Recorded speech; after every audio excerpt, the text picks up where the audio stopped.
Hey, Pipe fans, welcome back to Carlo Peruzza MMA. Today I am with UFC veteran. He is Mr. Kris Moutinho. Kris, how you doing, man? How's this Sunday treating you? Some days great, man. It's not like any day I'm not at work is a good day for me. So yeah, man, it's been going good. Thanks for having me on. Absolutely, man. So, people who watch the UFC, obviously, we've seen you fight in one of the biggest organizations in the world, now battling down the regional scene in Massachusetts on an amazing win streak here. I mean, you're putting out great performances. You're on an absolute roll. What's clicking for you right now? I don't know. To be honest with you, it's just the grace of God. He's giving me the opportunity to go out there and perform the way that I knew I could perform this whole time. You know what I mean? I've been saying it a lot to people in interviews and just people around me. It's like this last year has been just a deliverance. It feels like everything's coming, clicking, happening at the right times and with the right people in my life, and it's just amazing, man. A lot of it has to do, I feel like, with the fact that I don't care about the sport as much as I used to. You know what I mean? When realistically, when I was young and I wanted this, you know what I mean. The fear of failing and not having this and kind of kind of stopped me from getting to where I think I should have been. You know what I mean? And right now, it's not really the biggest thing to me to perform to win or anything. It's just go out there and perform and do the shit that I know I can do and how good I really am. You know what I mean? There's a lot of things I haven't shown to people and a lot of ability that I know I have. And again, people have not really seen my grappling. I'm a pretty good grappler. People haven't really seen my wrestling. I wrestled most of my life now. You know what I mean? I'm a pretty good wrestler. So they just saw the meathead that just walks forward, gets punched in the head, and willing to take a punch. I'm still that guy, but I have a lot of tools that I can show, and now I'm starting to click everything together. So, you've been doing this for quite a long time, and it's crazy to think, 15, 20 years ago, MMA was not as culturally accepted as what it is today. It wasn't too long ago. This wasn't legal in every single state. People thought it was like criminal activity, all that crazy stuff. When you started, definitely was a time where it started getting a lot more mainstream. But do you have any stories or any memories of, early promotions, whether it be mystery opponents, fighting outside, bars, bad medicals? Do you have anything crazy or maybe seen it? Not really. You know what I mean? I came right after that. I feel like that situation. Like that, I have those stories through my coaches and stuff, and they would all tell me they'd just walk in, pull in, and there'd be just some dude they'd pull out the stadium, out the crowd or something, and be like, "You want to fight? You want to fight?" Yeah, they'd be some drunk fat dude that just wants to get in there and get his ass kicked. I'm not. I came when it was pretty locked in and everything was had it. Like we had a couple the first couple promotions weren't the brightest people in the world. They were pretty shady motherfuckers that just didn't pay motherfuckers and anything like that. You know what I mean? They just got a bunch of people to fight and then just stiffed them all at the end. But every promotion I've ever been with pretty much is pretty standard and locked in and good stuff. Like the main promotion I fought for as an amateur is one of the biggest promotions in New England now. Cage Titans, they're a great promotion, put on great shows, and they're pretty like again. I don't know why they're not bigger than they are. You know what I mean? They're a great promotion, and then every other promotion is pretty much the same. I fought for CES most of my pro career, CFFC, all these big names. They got me to where I needed to go. It's kind of crazy when you think about the regional scene in the Northeast. Obviously, with Cage Titans, Combat Zone, CES, obviously major promotions, putting guys in the UFC like absolutely crazy. What is it about that area? What is it about the Northeast and fighting? It's just we're just dirty people, dirty, tough. Like again, you have to. I say this all the time. You got to sit out here. It gets cold. It's cold 90% of the year. You know what I mean? We get a couple months where it's warm, and then the rest of it's just shit weather, angry people all the time, giving each other shit, and you got to just be tough to handle that. You know what I mean? We're the toughest people in the world, and I'll stand by that. You put 100 of us versus 100 every people everywhere else. We're coming out on top 90% of the time.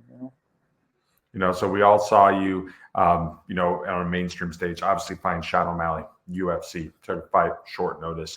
Where were you? Who called you? Who told you about the opportunity? I was in my mom's kitchen, just chilling, and my man, like we had an idea, like we put our name for it, and it just didn't seem like it was going. I had a fight against another kid who ended up making it to the UFC, booked for August. The kid's winning pretty much every fight he has in the UFC. The kid was going to be a tough fight. Um, And we were like, okay, cool, we'll put our name in for this. Probably won't happen, and we'll just get ready for the fight in August. So I wasn't even really training too hard yet. It was like, I think it was like beginning of June or something when we put our name in, and then like we were going, nothing was happening, nothing, didn't hear nothing. Like 10 days out, like I talked to my man, literally just got off the phone with my manager. I'm like, yo, it doesn't look like it's happening. So it does. What's the plan? He's like, just get ready. Probably not happen. I get off the phone. Next, like 10 minutes later, I see a bunch of people tagging me on Instagram. Oh, you're gonna get killed. You're gonna die. Like a bunch of shit's gonna happen. My manager calls me right back. He's like, yeah, you got the fight. Get ready. You got to make weight in 10 days. And so it was cool. It was a whirlwind. It was a great experience, man, for my career. Obviously, like now everybody knows who I am and gives me chances to work my way back into the UFC. Like if I didn't have that fight, all the bad stuff and all the good stuff wouldn't be happening. You know what I mean? So like my name wouldn't be my name wouldn't be worth anything really right now if I didn't have that fight. And that's sad and good at the same time. You know what I mean? What was that whole build up like? Getting there, doing the media stuff, the weigh-ins, all that stuff. You're dealing with a guy at the time. Next coming Conor McGregor, all this stuff. What was that like to experience that attention? It's almost like something that they tell you about that you'll never understand until you get there. You know what I mean? Like I've never had that much access to my like people accessing my life that quickly. You know what I mean? I expected like, oh, you get into UFC, you get famous, whatever. It was happened so fast. It happened so fast, and something that to this day was the biggest mind fuck I've ever had in my life. You know what I mean? I find myself to be a very mentally tough person until that whole situation happened. Like I again, so many people messaging me good and bad things, this and that. People like the cameras in my face every 2 seconds, this and that. People asking for pictures. People asking for handshake, trying to meet me in the streets. You know what I mean? It was weird. It's like, and I'm a very shy, introverted person, so like that kind of stuff was a lot harder for me to deal with than I thought it was going to be. Like when I was a 20-year-old kid thinking I was going to be famous, thought it was going to be a great thing, and then I realized, dude, I don't like to talk to people. I don't know how to be this guy. I don't know what I'm doing. So it was a culture shock for me for sure. Like it made fighting almost not fun for me for a little while. Then I realized like that shit don't matter anymore. Just you like to hit people, you like to get beat up, you like to hurt people, you like when it happens to you also. So just find the love for this stuff again. Find the love for fighting again, and all the other shit will just happen, and you'll just be able to deal with it. You know. It's kind of crazy. Before the contest, the mainstream MMA community as a whole may not have known who you were. After the contest, the mainstream community as a whole for MMA knew that you're one of the toughest guys on the planet. Following that fight, even though it didn't go your way, were you just blowing up on every single social media platform? Your phone, was it nonstop? For the first like 6 7 months, I was, yeah, everything was crazy. Like I had almost 200,000 followers, and I was going, people like every big show wanted to do an interview and this and that and do like this, and they were talking about that. So it was still big, and like even now, like once I win a fight, like ESPN posts something, and then I get 30,000 views in like a week or something. So I think I still have moments where it my shit blows up, but for most of the time now, it's pretty chill. I'm back to my normal life. I'm just training, finding love for this stuff, trying to win fights, and that's the biggest thing right now. The main focus for me is just try to win fights, but win fights the way I like to win fights. You know what I mean? Be exciting. Like we get paid to be exciting. I don't get paid to lay on somebody's fucking lap and hug them into submission. You know what I mean? I get paid to put on exciting fights, make it a show for people, and that's why people like to watch me fight. That's why I'm surprised it's taking this long and it's this hard for me to get back. You know what I mean? I've won 5 fights. I've won them by submissions. You can say what you want about the opponents. Like some of them have shitty records, some of them have great records. Like I don't know what else I have to do. I don't know if I have to fight the fucking number one guys for $20. Like I'm getting paid. Like these shows aren't gonna pay you shit. So you want me to fight this guy, that guy? I'll do whatever you guys need me to do as long as I get my shot. You know what I mean? And I feel like I've done enough. Put on fucking crazy fights. All the fights I've put on have been exciting. All been finishes. Done the things I need to do. Now, let me have my shot so I can do it in front of the big crowds, in front of all the people, and get paid to do so. You've really proven that you are one of the best free agents in the world right now. I mean, you are such a well-rounded mixed martial artist, and I don't think that's something that we really knew during the Sean O'Malley, during that time, that first round in the UFC. Obviously, you're putting guys out with the hands. You're also showing your grappling, your takedowns, your wrestling is very high level. Has that been something that's always been a focus of yours, or is that kind of like in this new rebuild of you as a fighter? It's I've always been I've done everything my entire career. Most of my first fights before I got to the UFC and all that stuff, and that little stint right before, were all I wrestled guys the whole time, and I would win fights by putting people and grinding them against the cage and being dirty in that situation. But it's like you get one knockout, and I got one knockout one time, and it changed my whole brain into thinking I was for some reason a kickboxer. You know what I mean? I was a kickboxer, and I didn't want to wrestle at all, and I just wanted to sit there and bang, and it was working. It worked until it didn't work. You know what I mean? And then I was like, after the UFC, I had to really talk to myself and talk to God and remember what the fuck got me here in the first place. And it was just being well rounded, being this guy. You know what I mean? I've grappled. I've been doing this 13 years almost now. You know what I mean?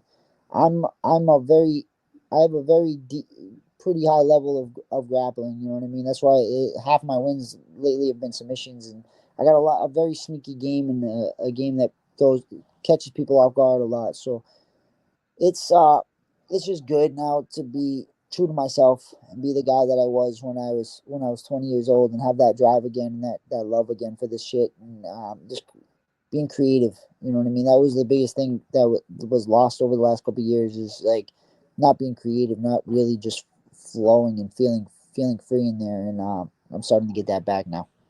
Do you feel like you're having fun doing this again? Yeah, everything except the only thing I have fun doing is fighting. I'll go to the gym. Like if I could go to the gym every day and just fucking go live and then go home, it would be great. Like all the other shit I don't like. You know what I mean? I don't like training. I'm lazy. I don't want to go run for fucking 2 hours and sweat and cut weight. But again, it gets me to where I want to have fun. You know what I mean? It gets me to the free rolls. It gets me to the wrestling and the sparring and all that shit. So yeah, I'm having fun again on certain days. On certain days it's fun. Other days I do what I have to do and I get through the day. I think there's a big misconception of what mixed martial arts is from the casual fans standpoint. I think they look at the O'Malleys, the Masvidals, the Joneses, and they're like, oh, wow, it must be amazing to be a fighter. This is the greatest life ever. Little do they know, battling it on the regional scene is one of the hardest things anyone can do. Most of the time, you're losing money doing it. You kind of have to have that 9 to 5 job. Some guys have wives, kids. Then you have to pay to train, deal with guys who want just as bad as you, early mornings, late nights. Very tough lifestyle. You've been doing this for 13 years. You've tasted the absolute top promotion of the sport. You're trying to battle to get back to it now. What's made you stick through it and keep going? Having nothing else, to be honest with you, bro. That's the only reason I'm still doing it. If I was smart and I fucking did smart shit with my money and did everything I was supposed to do, I should be good right now. You know what I mean? I should be good, but I'm an asshole, and I lived life like an asshole, and now I'm at a place where I really don't have any other options. You know what I mean? I work a full time job again. I lived my life like an idiot. I had one big payday, didn't do shit with my money, fucking lived for 3 years like I was fucking retired or something, and just fucking now I'm at the place where I'm like, oh, time to get my old job back, work, train, do the things I'm supposed to do, and try to get myself back to a level where I can set up for my next part of life. You know what I mean? Realistically, that's what fighting is for me. It's to get me to where I know I need to be. You know what I mean? So that I can have my family and get married and all the good shit that I really care about. You know what I mean? I care about what I want to do after this. You know what I mean? I got 6, 7 more years of fighting comfortably until I'm like, yo, I'm all good and I'll go do it. I'll still be forever be in the sport. Like I'll be training, I'll grapple, I'll do whatever. But yeah, right now it's just getting myself back to where I need to be. You know what I mean? Getting myself back to where I need to be. I'm still good at it. I'm still like hurting people. Nobody can really hurt me in the way that I know. I'm not gonna quit, and I'm the guy that can do this. So yeah, that's the reason I haven't quit yet, man. I'm not where I need to be yet. For you, has the goal changed from when you first set out on this journey? Yeah, I said it recently, man. I don't give a fuck about being a world champion or any. That's a young man's game. You know what I mean? That's the dream when you're 28, 24 years old, right? If I get there, great. Of course, I go in every fight trying to win. I'm not a bum who's just looking to get through and get paid. You know what I mean? I want to win every fight I get into. But to be a world champion, do this against the best guys in the world. If it happens, it happens. Great. I'm gonna go in there with that intention. But my job is to put on exciting fights, be the guy that you want to see fight, get fucking paid for it, and just win as many as I can. You know what I mean? Put as many of these dudes on notice as I can, and just be there. Just be there. Be in their face. Be dirty. Be gritty. Be the guy that everybody, when they see, they turn on the damn fucking TV for. You know what I mean? That's who I am. Is the goal for 25 to stay active to get as many fights in to eventually get in the UFC? For sure, for sure. Again, dude, I'm ready to go now. You know what I mean? I'm always ready to fight. Like we're trying to be as hopeful as we can right now. Hopefully, again, my manager's putting me in for everything last minute. So we're trying to just hope to God they'll just fucking take me already. But if not, I already told my manager I don't want to be laid up for so long. So it's either going to be it's going to be February or March, and just get the ball going.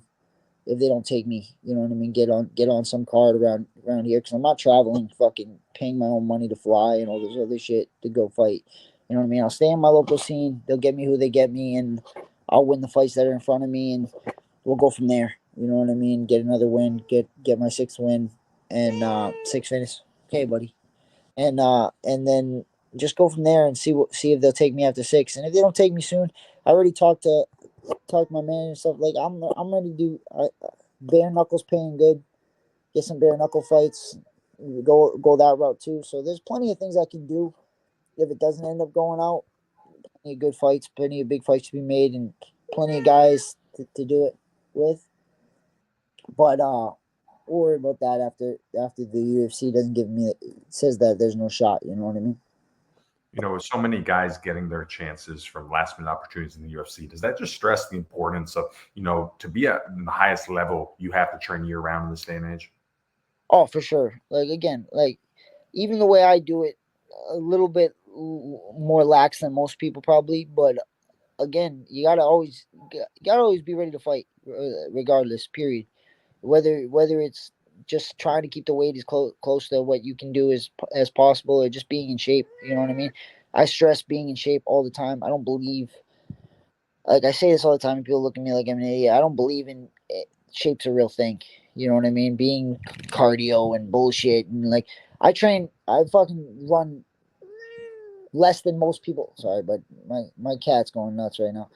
I run less than most people do, and I'm never out of shape. I can always go fucking 10, 15 rounds if I need to. You know what I mean? I'm boxing all the time, wrestling all the time, grappling all the time, and I'm just ready to go all the time. So just being ready, being in shape, know what it is to fight, and being comfortable in those situations is is the biggest thing. And as a fighter, you have to be there.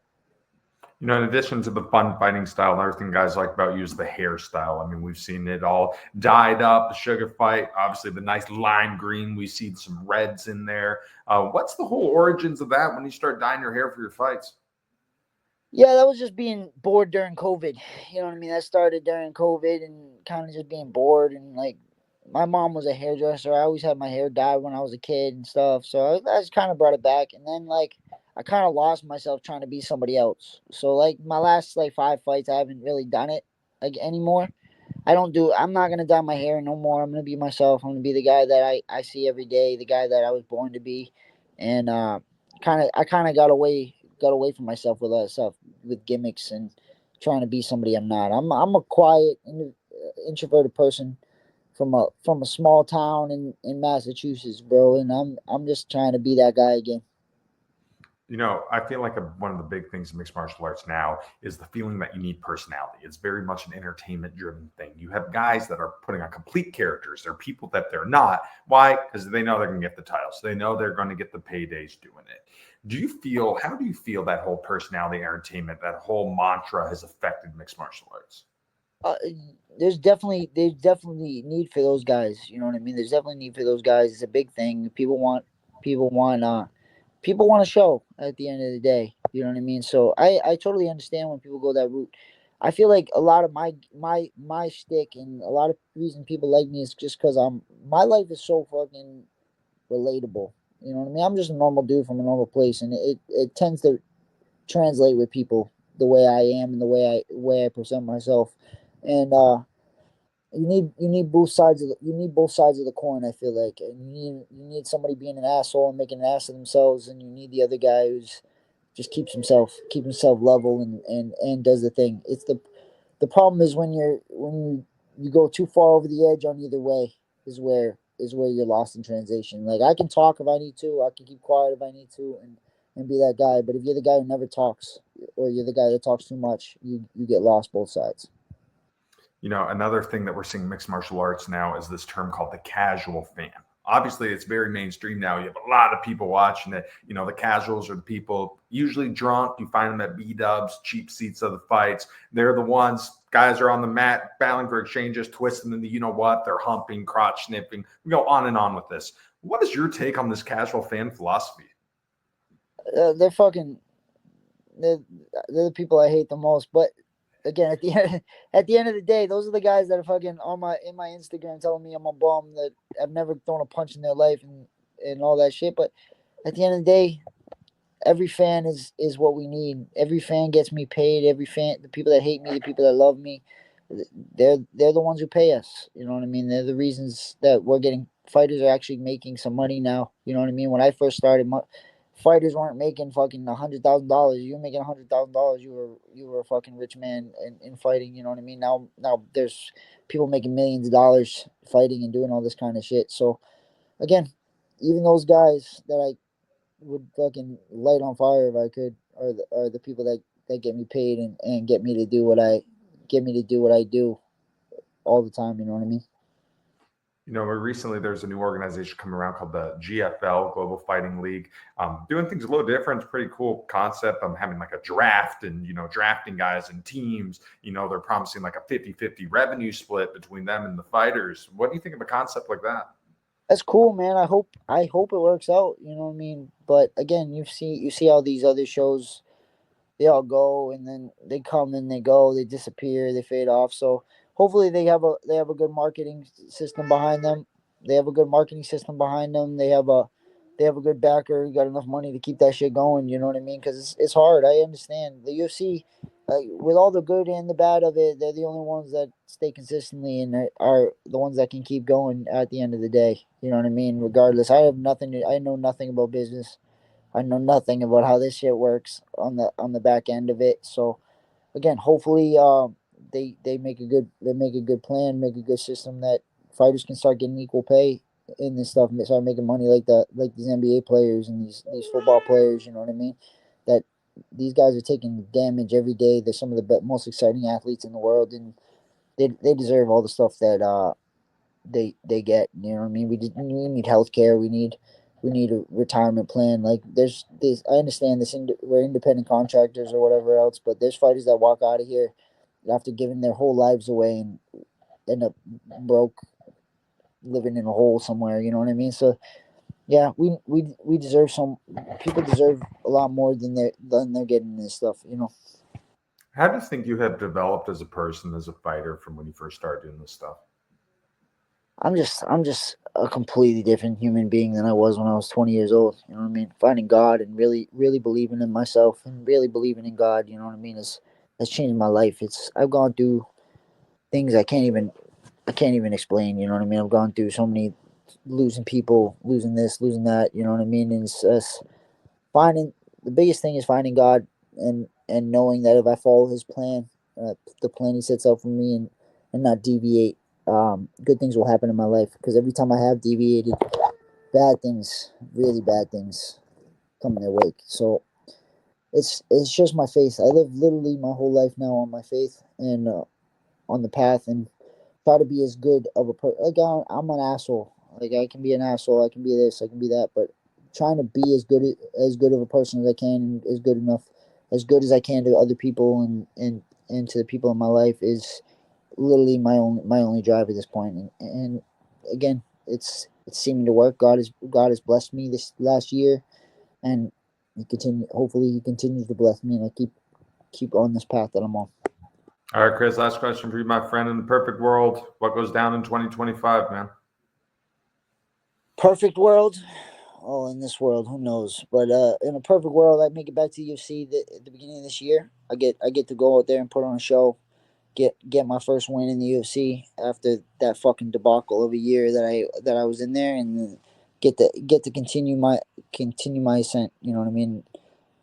That's my main goal right now. Just get back to the UFC at the beginning of the year, and get to stack some checks. Absolutely. Well, Kris, thank you so much for talking to me, my friend. I really appreciate your time and hope you have a great rest of your Sunday, man. You too, brother. Thank you very much. Happy New Year. Absolutely. That's it for us tonight. I'm Fight Dr. Carl Perusa. That's Kris Moutinho. Stick around, fight fans.